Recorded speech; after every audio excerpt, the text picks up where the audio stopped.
All right, marketing mavens, buckle up, because today we're diving deep into the wild and wacky world of marketing in 2024. We're talking ad spends, strategies, the work. Basically everything you need to know to crush it this year. And we've got the inside scoop thanks to the Nielsen annual marketing report. Which basically means we're swimming in insights from over 1,500 global marketing pros. Yeah, think of it like we sat down with 1,500 of the savviest marketers on the planet. Stole all their secrets. And now we're sharing them with you. Okay, maybe not stole, but you get the idea. It's all above board, don't worry. This report is jam-packed with juicy data. And a whole lot of surprises. Speaking surprises, marketers are feeling really optimistic this year. Like really optimistic. 72% of them are predicting bigger ad budgets. Up from 64% last year. So somebody's feeling good about 2024. Well, confidence is key, right? That's what they say. But here's the thing about data, and this is important. It always tells a story. Exactly. And this year's story, And a few plot twists. while that optimism is exciting, there are some, let's just say, interesting discrepancies. Discrepancies. Yeah. You're going to have to elaborate on that one. Basically, there's a bit of a disconnect between how marketers are planning to spend all that extra cash and what's actually going to move the needle. Okay, intrigue level officially spiked. Mm-hmm. What's the first curveball we need to be aware of? First up, we're calling this the digital dilemma. The digital dilemma. Everyone and their cousin is going all in on digital channels. Especially social media. It's like a digital gold rush out there. Which makes sense on the surface, right? Oh, totally. Digital marketing promises all that amazing data. Precise target. Trackable results. Who wouldn't want a slice of that? Especially when everyone's a little on edge about the economy. Exactly. Everybody wants that sense of control. So what's the dilemma? Here's the catch. Just because everyone's hopping on the digital bandwagon, Doesn't mean it's actually working for them. that's right. Nielsen's data revealed a pretty jaw-dropping stat. Hit me with it. The top 25% of brands on social media are seeing 6 times the ROI of the bottom 25%. 6 times. Okay, now that's a digital dilemma, if I've ever heard one. It's not as simple as just throwing money at the latest platform and watching the profits roll in. So all that glitters on social media isn't gold. You got it. It's not a one-size-fits-all situation. So what's the secret sauce? Data-driven decisions, my friend. Data-driven decisions. Okay, but how do you actually do that? I feel like everyone throws around the phrase data-driven these days. You're not wrong. It's become a bit of a buzzword. So let's break it down. What does it actually mean to be data-driven? It all starts with asking the right questions. About your audience, Absolutely. your goals, Of course. and even your own assumptions. Especially your assumptions. It's easy to get caught up in what you think you know. Right. We think, oh, everyone's on TikTok, so we need to be on TikTok. Exactly. But data can tell you a different story. It can tell you if your audience is actually on TikTok or if they're spending all their time on a different platform. And it can tell you if your TikTok campaigns are actually driving the results you want. So it's not just about being on every platform. It's about being on the right platforms.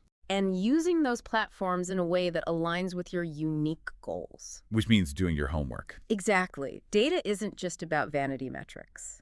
It's not just about chasing likes and shares. It's about understanding your audience, their behavior, and what makes them tick. So you can create campaigns that actually resonate. And ultimately drive those bottom line results. Data. It's not just for spreadsheets anymore. It's your secret weapon for marketing success. I love it. So before you go all in on any channel, especially those shiny new ones, Take a step back ask yourself some tough questions. and let the data be your guide. I'm getting my metaphorical compass ready because up next we're tackling another big one, the short-term trap. Ooh, the short-term trap. That sounds a little ominous, don't you think? Maybe just a tad. It's easy to get caught in the allure of those quick wins. Right. Who doesn't love instant gratification? Exactly. But here's the thing. Marketers are always striving for that long-term ROI.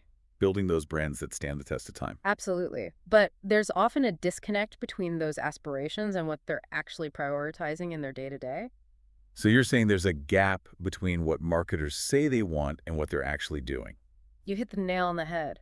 The report actually found that while everyone's chasing those long-term goals, a staggering 70% are prioritizing short-term performance-based tactics. Wow, 70%. That's a lot of marketers falling into the short-term trap. But what's so bad about focusing on those quick wins? Isn't something better than nothing?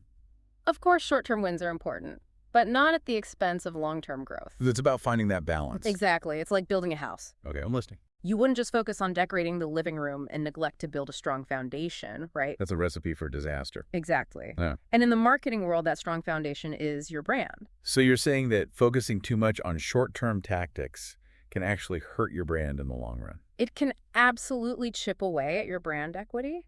Nielsen's data shows that hitting the pause button on brand advertising can cost you a shocking 2% of future revenue each quarter. Whoa, 2% per quarter.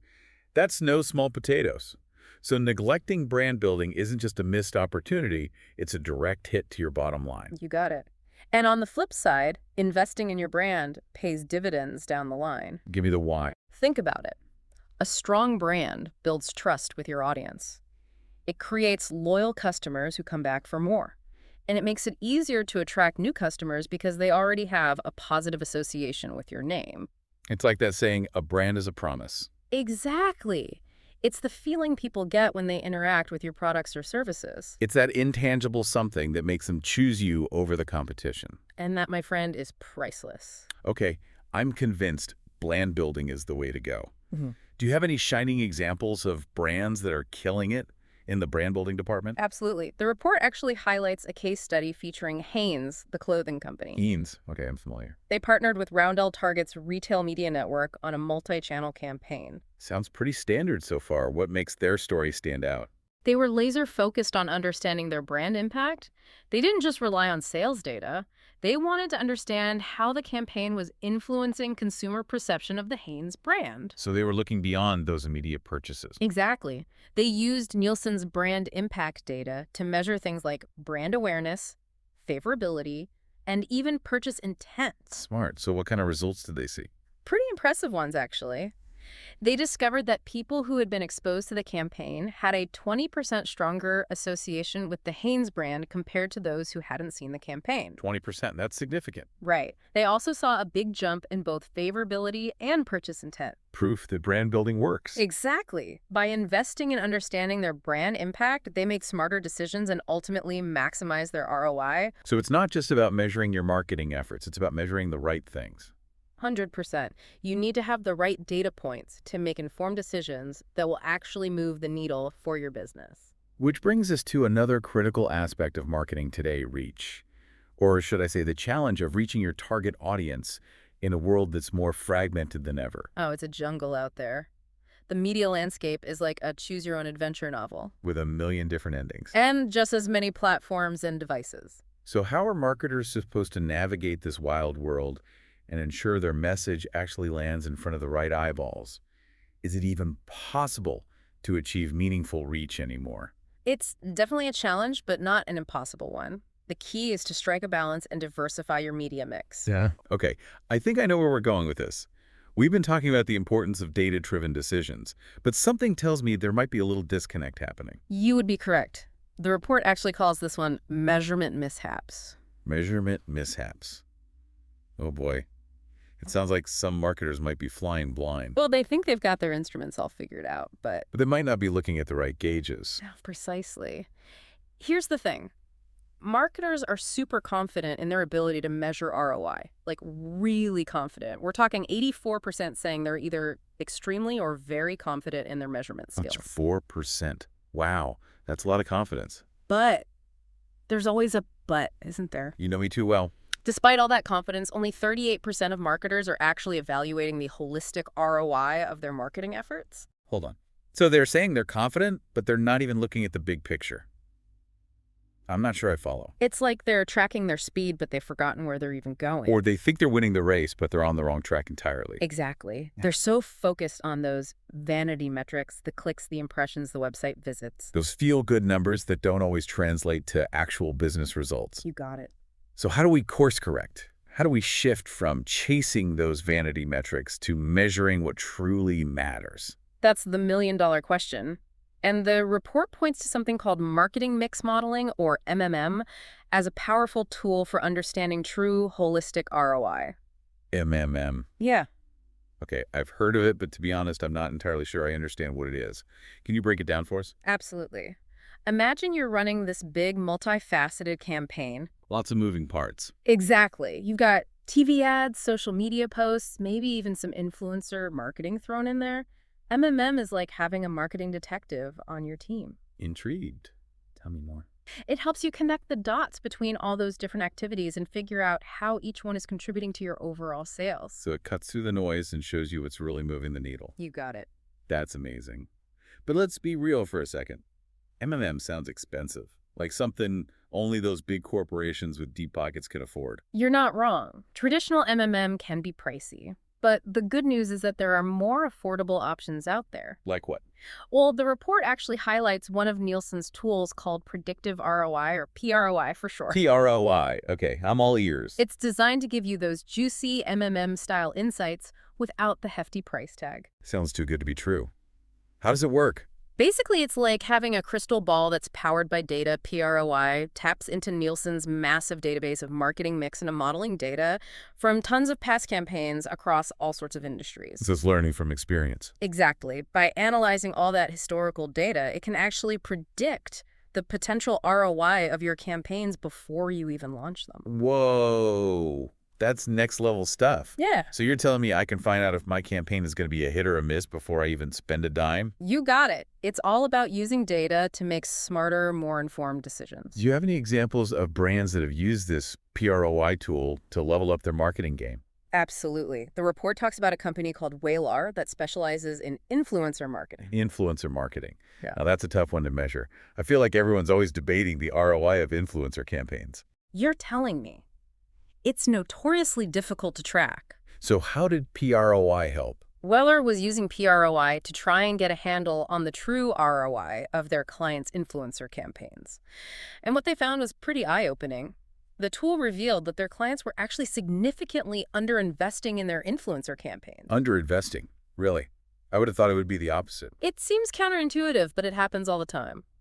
Marketers are often hesitant to go all in on channels that they don't fully understand or that they're not sure how to measure effectively. So how much were they underinvesting? Get this, PROI showed that they were underinvesting by as much as 75%. 75%? Are you serious? That's a game changer. Exactly. Armed with that knowledge, Whaler was able to help their clients adjust their budgets, optimize their campaigns, and ultimately see a much higher return on their investment. Music to any marketer's ears. Right. It just goes to show you the power of having the right data and knowing how to use it. This has been an incredible deep dive into the world of marketing in 2024. We've covered a lot of ground. We talked about those shiny digital channels, the importance of brand building, the ever-evolving world of CTV, Yeah. and of course the critical importance of accurate measurement. Because data without action is just noise. Love that. Yeah. So as we wrap up, what are some key takeaways our listeners should keep in mind as they navigate the exciting and often overwhelming world of marketing? The marketing landscape is constantly changing and evolving, but there are a few timeless principles that will always be relevant. Hit me with them. First and foremost, know your audience inside and out. Data is your friend. Use it to understand their needs, their behaviors, and their motivations. Data is king, but audience is queen. I like that. Second, never underestimate the power of a strong brand. Invest in building those meaningful connections with your audience, and they'll reward you with their loyalty. And their wallets. Exactly. And finally, don't be afraid to experiment, but always measure your results so you can course correct and make sure you're getting the most out of your marketing investments. Test, learn, adapt. It's the marketer's mantra. Couldn't said it better myself. This has been an insightful conversation. I'm feeling inspired, and I hope our listeners are too. Thanks for joining us today. Anytime. It's been a pleasure. And to all our listeners out there, keep those marketing wheels turning. And remember, don't be afraid to think outside the data box.